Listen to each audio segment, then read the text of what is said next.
Você teria coragem de entrar numa igreja no meio da madrugada sozinho, sem saber quem ou o que realmente está lá dentro? João Leite teve. E jamais voltou a ser o mesmo. Na pequena cidade de Minas Gerais, a neblina costuma descer densa nas noites mais frias, escondendo as ruas de paralelepípedos sob um manto de silêncio. Naquela noite, no entanto, o silêncio era estranho, denso, quase sobrenatural. João, o sacristão da igreja de Nossa Senhora das Mercês, recebeu uma ligação misteriosa pedindo que abrisse o templo para uma missa de última hora. A voz do outro lado não disse quem celebraria, nem para quem seria. Apenas insistiu: chegue à meia-noite. Pontualmente, ele chegou. A porta, que sempre rangia quando empurrada, se abriu sem esforço, como se alguém já estivesse esperando por ele. O interior da igreja estava tomado por uma escuridão opressiva, interrompida apenas pelas velas do altar, acesas. Mas João jurava tê-las deixado apagadas na tarde anterior. Conforme caminhava pelos bancos, sentia o ar pesado. As paredes de pedra, que normalmente transmitiam eco, pareciam absorver o som. Nenhum barulho, nenhuma brisa. Apenas o coração de João, acelerado, batendo em seus ouvidos. Foi quando os sinos tocaram, sozinhos, sem corda, sem vento, sem ninguém no sino. Um badalar lento, fúnebre, que parecia vir de um tempo esquecido. A primeira fileira de bancos rangeu. João se virou. Viu vultos entrando, silenciosos, encapuzados. Eles sentavam lentamente, um a um, sempre olhando para a frente. Suas roupas eram velhas, manchadas de barro e poeira.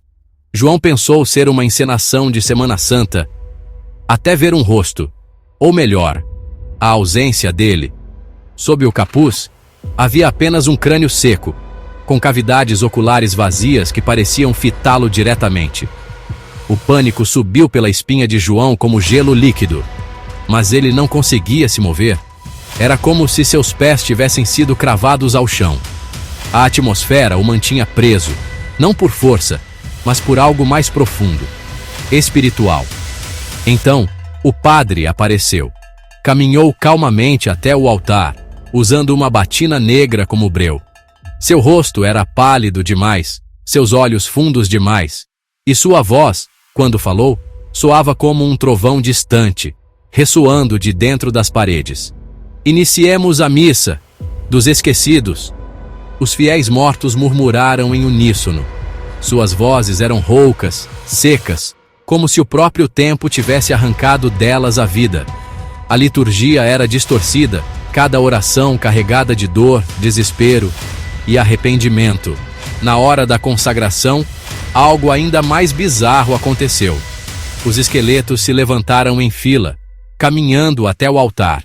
João assistia em choque, escondido atrás de uma coluna, e viu quando, ao invés da hóstia, o padre colocava punhados de terra em suas bocas abertas. Cada mordida de terra era acompanhada por um leve tremor no chão, como se o cemitério ao redor da igreja respondesse, engolindo mais uma alma. O cheiro de incenso havia mudado. Agora cheirava a mofo, a túmulos abertos, a morte. João tentou correr, forçou a porta principal. Estava trancada. Ele gritou, bateu, implorou.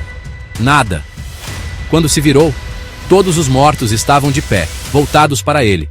E mesmo sem olhos, ele sabia. Estavam olhando diretamente em sua alma.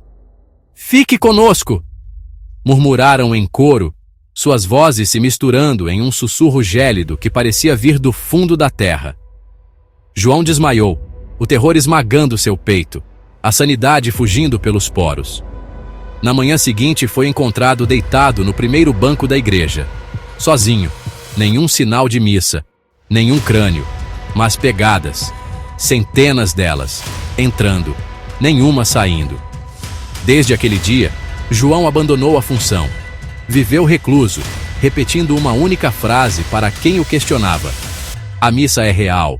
Eles vêm toda meia-noite."